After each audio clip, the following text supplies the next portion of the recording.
apartment project is before the city of Plymouth, one that residents say will dramatically change their neighborhood. The apartment project would be one of the largest the city has seen. It would be located in the southeast portion of Plymouth, north of Highway 55 and near a Metro Transit park and ride. A manufactured home park is to the west, and townhomes and a senior building are to the east. The building would be 6 stories or up to 75 feet tall and contain 330 units. 20% of the units would be considered affordable. Some retail, such as a coffee shop, is also in the plans, and about a dozen townhomes are proposed to the north of the apartments. The plans are only at the very earliest of development phases, but for neighbors before the Planning Commission this week, one of their big questions: why so big? 6 stories would make it the tallest building within miles, and that's concerning. Now, I know there's a proposed complex to be built to the east behind Bachman's. There's no residential that's next to that. When you get development like this that are so condensed, it speaks a lot of high crime, a lot of traffic, a lot of chaos. Other developments have come forward for years on this site without success. The developer says the site is difficult to develop due to soil contamination and will require tax increment financing from the city to make it work. If it does, city planners say the project could be part of a transit hub with a regional trail connection and potential bus rapid transit along Highway 55. According to city officials, the other apartment project that is bigger in height is the Bassett Creek Apartments, which is under construction east of Bachman's Garden Center along Highway 55. That project would contain 176 units. 20% would be considered affordable. The city council approved the project last year. The developer who worked on both proposals says there's still a significant demand for apartments in the Twin Cities. A diversity and inclusion expert from North Hennepin Community College received an unexpected phone call from the U.S. State Department earlier this year. As Delane Cleveland reports, that phone call took her on a journey halfway around the world. On most days, you can find Dr. Ida Watts on the Brooklyn Park campus of North Hennepin Community College, where she serves as Associate VP of Equity and Inclusion. People need to feel seen, valued, and heard. As simple as that message may sound, many find themselves on the outside looking in. Watts even wrote a book on the topic. I put my heart and soul into that because I want folks to learn how to build inclusive communities. Her work caught the attention of someone at the U.S. State Department, who called her out of the blue. They recruited me as one of their diversity and inclusion experts to travel to Pakistan. Last month, please join me in welcoming Dr. Rashida Watts. Watts took part in panel discussions and met with business and community leaders in Pakistan. Once our leaders start understanding that they have to have a stronger moral compass to be committed to human justice, then hopefully they will be more apt to making the right choices courageously. At all of her engagements, she asked whether people were familiar with George Floyd. And I have to tell you, it makes me emotional. But almost every group that I engaged raised their hand. It gave Watts an opportunity to further engage them about the importance of the work she does with racial healing. Ultimately, she says it was an experience of a lifetime. I am so overwhelmed. People keep telling me, don't use the word humble, but that's a word that comes to my mind. So I will use, and I almost feel near tears, I will use the word honored. Delane Cleveland, CCX News. Transitioning back to in-person learning as the pandemic waned was seen as a good thing for students and teachers. But some young people can thrive through online education, and in the Robbinsdale School District, a virtual academy is providing that opportunity. Here's Jason Malello with our school spotlight. Close to 500 kids in grades 3 through 12 are part of the Robbinsdale Virtual Academy. We found during the pandemic that there was a lot of students super successful learning online, so we wanted to continue to offer that. For 3rd, 4th, and 5th graders, RVA uses a set schedule for lesson plans. Middle and high school students get to work at their own pace. It helps time management and helps you feel more responsible. Aubrey Pearson enrolled in RVA last year. As a high-level gymnast, Online learning allows her to balance education and athletics. I start practice at 1:30, and so with school I would have had to leave early, so I'd only get like a half day, and then I'd have to go home and do all of the rest of my homework.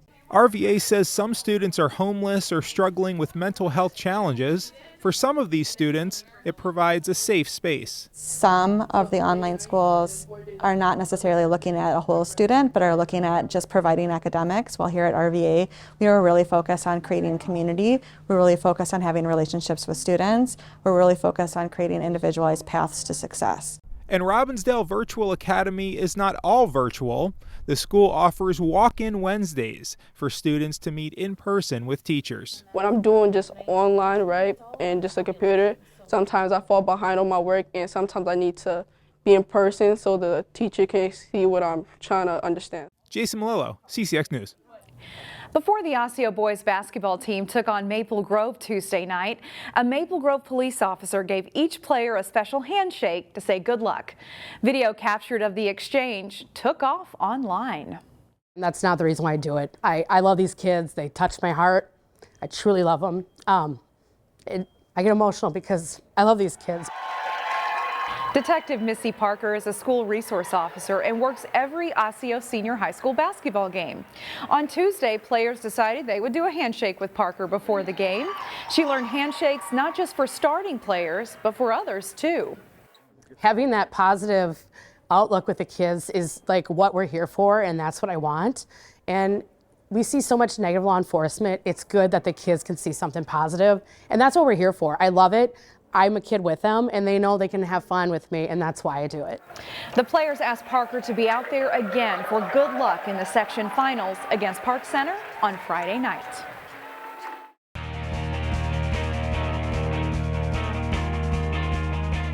Defending state Class 3A boys basketball champion Totino-Grace hope to earn a return trip to state as they played their section final Thursday night. Jay Wilcox has the details. Top seed Totino-Grace looking to beat Mahtomedi in the Section 4 3A boys basketball final. Tayson Chapman penetrates and sets up Patrick Bath for the dunk in an early 8-1 TG lead. Bath scores 15. Into Bath again, and he looks weak side to Tommy Humphreys for a three. It's all Eagles from the start. Tyler Wagner has a big night off the bench. This is one of 5 threes for the sophomore as he scores 15. Grace leads 39-14 at halftime. And they don't let up. Chapman draws the D and finds Humphreys for 3 of his 14 points, and it's 44-16. Chapman throws ahead to Chase Watley for the layup as the Eagles continue to dominate. Zaire Stewart with a crossover gets to the hoop and scores, plus a foul. He has 11 for the night as Totino-Grace rolls to the section title with a 77-46 win. We've been preparing for this game for a while now. We've had it on our calendar, so we prepared the whole week, prepared the right way, and we came out and executed. So. Going out tonight, we just knew we had to come out defensively and lock in the scout. So just knowing every player's tendencies and knowing what they do well and just stopping that. So I think the biggest thing for us was just focusing on defense and competing. Jay Wilcox, CCX Sports. The Benilde-St. Margaret's boys basketball team hasn't been to the state tournament since 2010, while the Orono boys hadn't qualified since 2015. One of those droughts would come to an end as the Red Knights and Spartans faced off in the Section 6 3A title game. Jason Malillo has the highlights. It's Benilde-St. Margaret's and Orono for the Section 6 3A championship in boys basketball. Spartans lead much of the first half, but the Red Knights rally just before the break. Caden Wells drives baseline and scores. Then just before the buzzer, Jaleel Donnelly slices to the basket and finishes. Orono clings to a 34-32 halftime lead.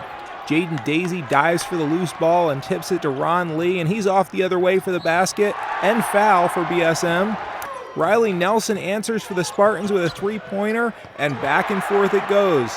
Lee snatches the ball away and goes all the way for 2 more, 57-53 Red Knights. Nolan Groves, nice pass to Zach Close, and he scores for the Spartans. They would lead by 1 with 31 seconds left, and 2 free throws are off the mark for Benilde as Orono secures the section title with a 66-62 victory. In Chanhassen, Jason Malillo, CCX Sports. After a rout of Roseville in the quarterfinals, the Hopkins girls basketball team figured to get a tougher test in the state Class 4A tournament semifinals from Stillwater. Jay Wilcox has the highlights. Hopkins looking to advance to the Class 4A girls basketball final as they meet Stillwater in the semis. Liv McGill zips it ahead to Taylor Woodson for the layup as the Royals take a 7-2 lead to open the game. McGill with another assist here as she sets up Micaiah Copeland for a three from the wing, and Hopkins is up 10-5. Stillwater is in it for a while. Lexi Carlin's turnaround jumper drops to tie the score at 12-12. But the Royals are relentless. McGill to Woodson for the layup and a foul. She scores 23 to lead all scorers. McGill finds Kelly Boyle for the three from the corner, and Hopkins' lead grows to 15 at 36-21. McGill beats the buzzer with the layup as the first half ends, and Hopkins is in command at 46-28, 17 for McGill. Nunu Aguera puts back her own miss on the way to a 12-point outing as Hopkins rolls past Stillwater 79-51. They'll play St. Michael Albertville for the title Saturday night. Jay Wilcox, CCX Sports. Find more prep sports games and highlights at ccxmedia.org and follow us on social media.